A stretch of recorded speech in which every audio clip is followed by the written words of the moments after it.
Hey guys, welcome back to I Love My Follower Count. Hopefully, this continues to get funnier because as we ended yesterday's video, the demonic deity, this this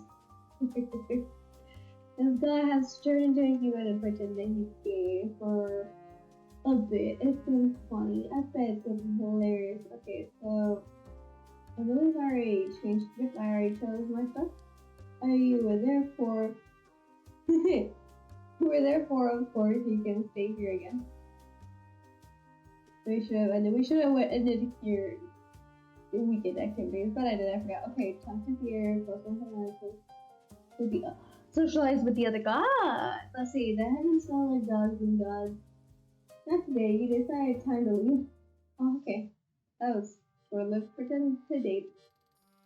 Well, you weren't kidding about dressing nicely. Although, I must ask, it's not literally someone else's skin. I did not get anyone to wear skin as a pillowcase. No one caresses your weirdly naked, all the singular phrase. You feel quite serious and solemn. No, I meant you didn't borrow someone else's facial. Not really, no. This face is as much mine as my last one. I've gathered enough knowledge of a human soul to make my own image. It too reflects who I am. Alright. It's wacky. It's a wacky ambitious hope. Acknowledging it doesn't change the fact though.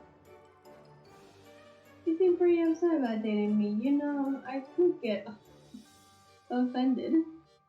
No, it's not that. You know what fanfiction is? Oh no, it's a fanfic of these guys dating. Fanfiction? What's that? Stories based on. Wait. My apologies, guys. My mic fell down. I didn't realize my mic fell to my lap. I'm using earbuds, but I have one earbud disconnected, like from my ear, to be a little bit more farther away from my face, so the mic isn't so close. And y'all probably heard most of my stuff. It's nothing. Anyways, back to these two dudes acting like they're gay, which is funny and great. The story is based on pre-existent stories that take someone else's playground and use it as their heart's content. So every human secretly wants to be like me. Why? You too want to take someone else's and F with it, none? I at the most academic of interests at heart. You know that the default position in today's society is that fanfiction is trashy and immature. Kind of the lame for both the creators and the readers too. But that's just stupid. Okay. These people don't care about art theory. They just want to hate on something. If you really apply the theory without I hate teenage girls bias and existence of fan fiction is amazing. Like, come on, at this core fan fiction is very postmortem I did say it alright, post-mortem thing with the intentional derivativeness, spontaneous pluralism, and unapologetic rejection of the idea of a grand and universal meaning. Isn't it cool? I thought you didn't enjoy being in a fanfiction trope as of right now. It feels pretty surreal, so I felt obligated to invoke meta awareness. Then I realized that meta fiction is still fiction if you truly are a character in a story. There is no way for you to challenge this fact. Sorry, I'm blabbering. Do you want to hold my hand? By the way, you're supposed to be blush over it. Can I refuse? I suppose, but we're on a date and under surveillance. Fair enough. You offer theater your hand. I like this a lot. Human fingers are surprisingly flexible and intertwined naturally. Monkeys with their stupid monkey bodies and lizard brain. Okay, so next time we need to take a leisure walk around and enjoy time together. Publicly, the more affectionate we are, the better. We could probably walk for a few blocks. How does one feel affection? You can read our minds, can't you tell? I can tell what it's there. I can tell that it's there. I don't really understand where it begins, though. One moment there's nothing, and then it suddenly exists. I have read stories, too, but even the most praised authors don't provide an answer. With other emotions, it's more formulaic. I think you can pinpoint most of them to a singular cathartic event. I was about to say cataracts. That's not it.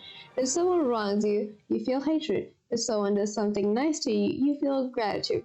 And of course, human connection to the void out of loss. Normally, you humans don't realize you treasure something until you've lost it, because your minds are not equipped to deal with nothingness.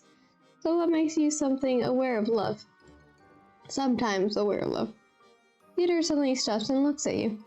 A friend of mine once asked me the same, and I had to answer that love is when you notice the small and insignificant things about another person, and those trivial things feel special. But that's not your point of reference. I guess you can interpret love as a treasure someone or something so much that you fear of losing them before it actually happens. A lot of people say love is both pleasure and pain, thus is mourning sometimes, not loss, yet suffering from a very fact of its finiteness. Did I say that right? Finiteness? How can you tell this about myself? Observation mostly? I do live with you. The hand in yours feels warm and soft. We have been circling around this district for hours now. Take me somewhere else. You have a specific location in mind? As a matter of fact, I do. Could you show me your favorite place around town?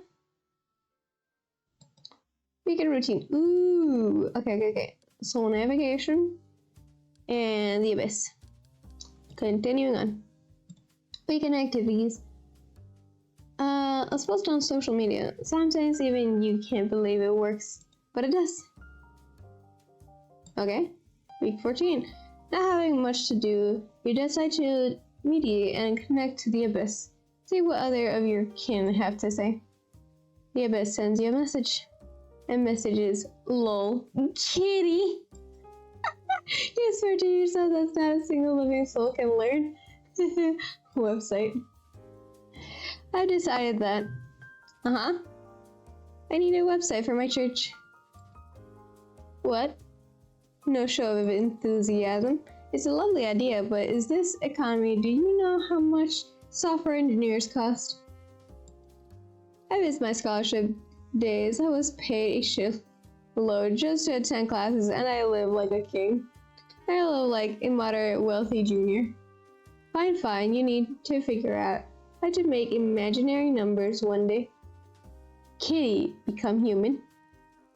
Curious about the aftermath, you check the news. It's only proper for beginner gods to monitor his publicity.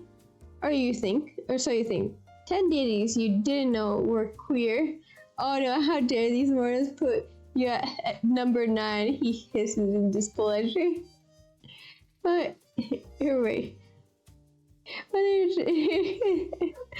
irritated you? Your lordship, today, I'm pretty sure I heard someone trying to learn heavy metal vocal techniques, so I wanted to check it with you. You show him the article. Don't worry, a lot of queer teenagers have already decided they want to stand and you and be kitties? Here, they actually made a quiz based on this base. Which queer god or goddess are you? Exactly. Whom did you get?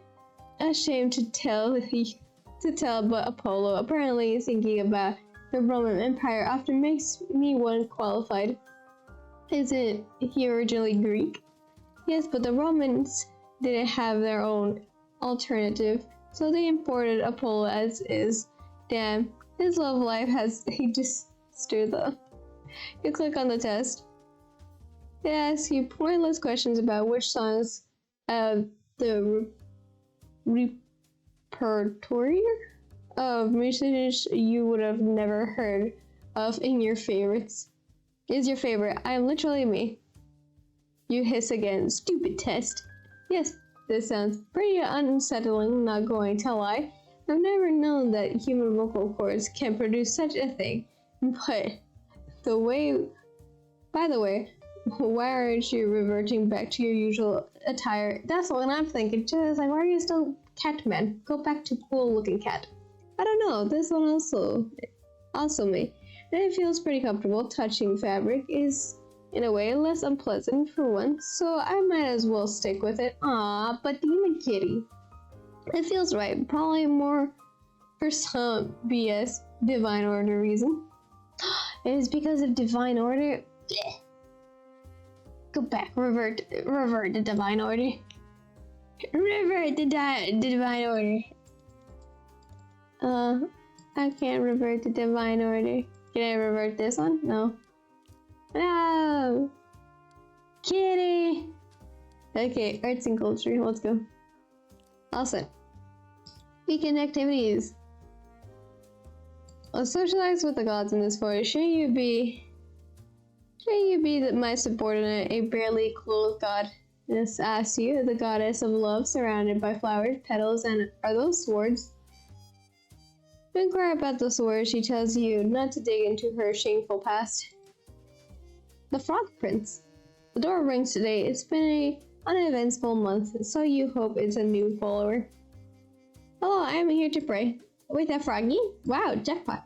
Go on, I am listening. Oh, I thought you were rather monster-like.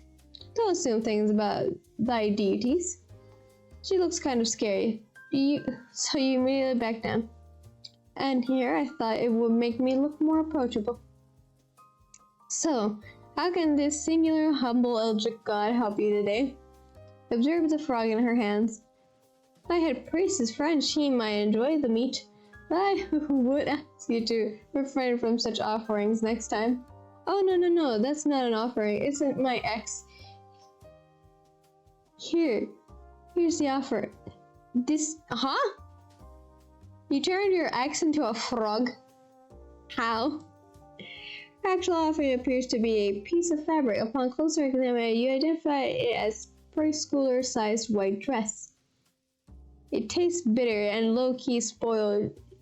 She wanted to be a fairy once because, of course, but then, bleh.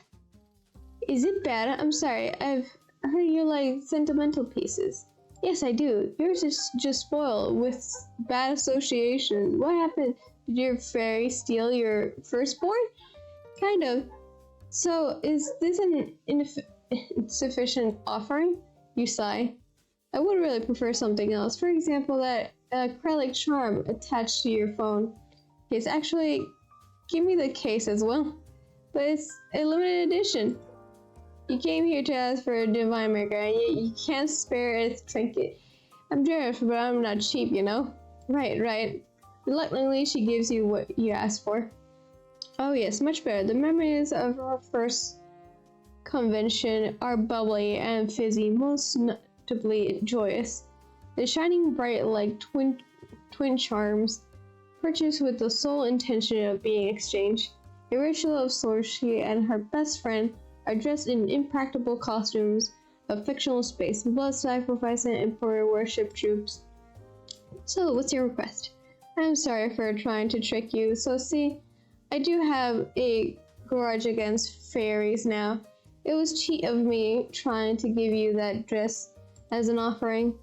I know, and I always wanted to be blessed by a fairy when I was a little girl. I refused to join any church and declared my allegiance to the fairies, but no one showed up, right?